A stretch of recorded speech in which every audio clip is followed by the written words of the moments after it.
여러분 안녕하십니까? 강신업 변호사입니다. 여러분 2014년 베네수엘라에서 어떤 일이 벌어졌는지 아십니까? 2014년 베네수엘라가 지금의 베네수엘라가 되는 첫 해였다고 기록이 됩니다. 그때 베네수엘라는 말이죠. 국제 유가가 급락하고 경제가 침체되고 정치적 불안정이 본격화되기 시작했습니다. 그러면서 지금과 같이 쫄딱 망한 나라가 된 겁니다. 왜 제가 2014년에 베네수엘라를 말할까요?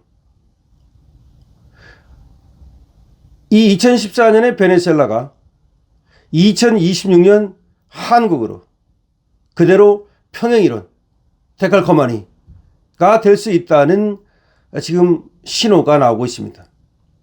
똑같습니다. 지금 베네수엘라가 경기 침체가 되고 정치적 불안정이 가중되면서 지금 오늘과 같은 꼬라지가 됐거든요. 그런데 내년 2020년 한국이 말이죠. 정치적 불안정은 지금보다도 더 엄청날 겁니다. 윤석열 대통령이 이제 무죄가 되면 그러면 이재명의 레임덕이 시작되고 정치적 불안정 더 커질 것이고요. 설사 어거지로 윤석열 대통령을 유죄로 만든다 하더라도 거기에 대한 대역풍이 시작될 겁니다. 정치적 불안정은 올해보다 커면 컸지 더 작아질 수 없습니다. 거기다 경기는 어떻게 될 것이냐? 더 이상 말할 필요가 없습니다. 한국의 자영업은 IMF 때보다 더합니다. 리먼 브러더스 때보다 더합니다. 이거는 여러분들이 이미 알고 계실 거니까 제가 굳이 말을 안 해도 될 겁니다. 지금 장사는 말이죠. 되는 곳 몇 곳. 거기만 되는 거지. 거의 다. 지금 자영업은 망했다. 아니면 망하는 중이다. 라고 해도 과언이 아닙니다. 자, 왜 이렇게 됐을까요? 여러 가지 이유가 있습니다만은 일단은 말이죠. 국민들이 돈이 없어요. 그래서 자영업이 망한 거예요. 국민들이 돈이 없기 때문에 뭘 사 먹으려도 사 먹을 수도 없고 돈을 쓸래도 쓸 수가 없어요. 돈이 한 곳으로 몰려갔죠, 물론. 부동산으로 몰려갔고 한 곳에 몰려 있죠. 그렇지만 전반적으로 국민들에게 골고루 가처분 소득이 줄었기 때문에 지금 돈을 쓸래도 쓸 수가 없다는 겁니다.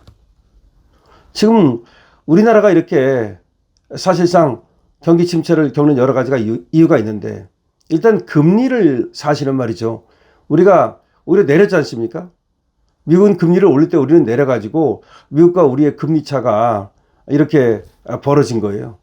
그렇게 금리 차가 벌어지면서 환율 상승이 일어난 거고 여러분 아시다시피 그 다음에 또 돈이 밖으로 빠져나간 거고 빨려나간 거예요. 돈이 빨려나간 거고 그러다 보니까 어쨌든 간에 돈이 바깥으로 나갔단 말이에요. 이 안으로 돈이 들어와야 되는데 돈이 바깥으로 나갔어요. 그리고 달러가 나갔단 말이죠. 이 안에서는 원화를 그냥 무차별적으로 찍어냈어요. 지난 5년 동안에 보면은 미국의 통화량 증가보다 우리나라의 통화량 증가가 7배가 된다는 거예요. 돈이 그냥 지난 5년 동안에 사실은 너무나 많이 돈을 찍어내가지고서 지금 돈이 너무 많이 돌아다니고 있어요. 근데 그럼 이렇게 돈이 돌아다니면 이 돈을 갖다가 다시 국가에서 회수를 해야 되거든요. 빨아들여야 되거든요. 빨아들이는 방법은 뭐예요? 그렇죠. 은행이 빨아들여야 되니까 금리를 올려야죠. 이자를 많이 줘야죠. 그러면 이게 빨아들여지잖아요. 근데 금리를 오히려 내리니까 이게 돈이 은행으로 안 가죠. 바깥으로 돌아다니죠. 자, 그러면 왜 금리를 내렸을까요? 금리를 올려도 시원찮은 판에 미국은 금리를 올리고 있을 때 우리는 왜 금리를 내려가지고 오히려 42개월째 금리 역전 현상이 벌어졌을까요? 간단합니다. 우리는 금리를 올리면요. 이 가계가 부도날 가능성이 많고 물론 영업하는 사람들도 마찬가지로 다 빚을 하는 거기 때문에 그 다음에 부동산이 폭락할 가능성이 있었어요. 부동산이 폭락할까봐 사실은 이 금리를 올리지 못한 거예요. 다 대출 받아가지고 쉽게 말하면 부동산 샀으니까 그러면 부동산 그냥 다 경매 나오고 난리 난다 이 말입니다. 그럼 부동산을 왜 그러면 이거를 갖다가 오히려 올리는 쪽으로 택했을까요? 그 이유가 있어요. 부동산이 사실은 말이죠. 이 우리나라 물가 이런 거하고도 관계 있지만 부동산이 가장 관계 있는 게 뭐냐면 사실은 경제 성장률이에요. 경제 성장률. 그러니까 부동산, 그러니까 이 건축, 여기서 거의 다가 땅 파고 뭐 지금 뭐 집 짓고 여기서 경제 성장률이 태반이 거기서 나와요. 그러니까 부동산을 갖다가 이게 죽이면, 쉽게 말하면, 그러면은 경제가 완전히 폭망을 하고 그러면 정권이 죽어요.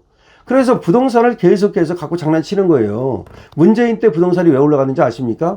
부동산을 올리면 그게 다 경제 성장률이 돼요. 그래서 나라가 잘 돌아가는 것처럼 보여요. 그런데 부동산이 죽으면 경제가 성장률이 다 곤두박질을 치고 그리고 경제를 잘못한다는 인식을 주게 돼요. 그래서 이 좌파 정권들은 나라가 죽거나 말거나 무조건 내가 통치할 때는 부동산 값을 올리는 거예요. 근데 그거를 우리 국민들이 스마트해서 정확히 알고 있는 거예요. 좌파 정권이 들어갔으면 부동산 값이 오른다더라. 이걸 알고 있어요. 난 참 처음에는 그게 왜 그렇지라는 것을 제가 생각을 안 해봤을 때는 그걸 좀 이해를 못했어요. 근데 제가 이제 경제를 공부하면서 천천히 생각을 해보니까 이 좌파 정권은 부동산을 올려가지고 그거를 경제 성장률로 잡아가지고 자기가 정치를 잘했다는 걸로 잡는 거예요. 근데 우파 정권이 들어서면 그런 어떤 꼼수를 안 부리니까 그래서 부동산 값은 오르지 않는 거예요. 자, 그런데 이제부터 똑같아요. 부동산 뭐 정책 어쩌고 하지만 사실은 부동산 값이 올라가는 거를 방치하고 있어요. 방법이 없다라고 말했잖아요. 그래서 원칙적으로 이 부동산 값이 내년에도 오른다고 보는 거예요. 그런데 그거는 이제 어느 정도일 때는 그게 맞지만, 그러나 이제 나라가 망하는 지경이 되면, 다시 말하면 IMF가 오고 리먼 브라더스 사태 같은 경우가 오면 그때는 또 이게 아무리 뭐 좌파 정권이 부동산을 갖고 장난을 치려고 해도 더 이상 통하지 않습니다. 그런데 내년이 바로 2026년이 바로 더 이상 부동산 갖고 장난치는 것도 통하지 않는 하나의 원년이 될 것이다 라는 얘기가 나온단 말입니다. 2014년에 베네수엘라가 2026년에 한국이다. 그래서 결과적으로는 한국이 이제 2014년 베네수엘라가 급전직하했듯이 2026년부터 한국 경제가 급전직하한다. 그럼 급전직한다는 얘기는 부동산도 더 이상 잡지 못하고 부동산도 폭락을 시작한다는 얘기가 나오고 있어요. 참고로만 해두세요. 저는 경제 전문가가 아니기 때문에 제가 뭐 수치를 들어가지고 정확히 뭐 설명을 하고 이렇게는 하지 않을 테니까 그렇게 뭐 하늘 어떤 그런 여건도 아니고, 그러니까 여러분들께서 그냥 큰 틀을 얘기하는 거야. 근데 사실 큰 틀이 중요하고 방향이 중요한 거지 수치가 어떻고 뭐 그게 그렇게 뭐 중요합니까? 오히려 말이죠. 이 세부적인 거, 미시적인 걸 진짜 자꾸 그렇게 집착하다가는 거실을 놓쳐요. 큰 틀을 놓쳐요. 그러니까 원래 정치하는 사람들은 큰 틀을 가지고 얘기하는 건데, 어쨌든 지금 제가 말씀드린 것처럼 좌파 정권에서는 부동산이 오른 이유가 바로 부동산을 올려가지고 그걸 경제 성장력으로 성장률로 잡고 그걸 갖다가 정권 유지의 수단으로 삼았다는 얘기입니다. 그런데 지금 그것도 더 이상 통하지 않게 생겼다는 것이 2026년 내년이다. 그 이유는 한국에서 원화가 다 빠져나가요. 달러가 다 빠져나가요. 돈이 다 빠져나가요. 그러니까 돈이 없어요. 쉽게 말하면. 돈이 없다. 그러니까 휴지 조각된 원화만 있을 뿐이지 실제 가치가 있는 돈이 없다는 겁니다. 그래가지고 뭐 그 이 얘기는 더 이상 설명하지 않아도 내년부터 200억 달러 플러스 알파 그거 미국에 줘야 되고, 그 다음에 서학개미를 막을 수 없어요.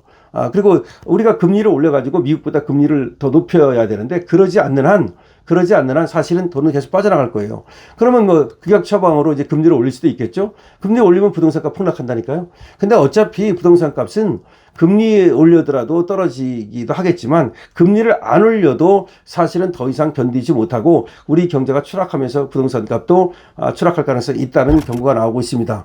물론 서울의 일부 집값이 조금 더 올라갈지는 모르겠어요. 그러나 전체적으로 보면 부동산도 이제 더 이상 이것이 마냥 오르기만 하는 것이 아니다. 이제 빅뱅 펑 터지는 이제 때가 다가오고 있다.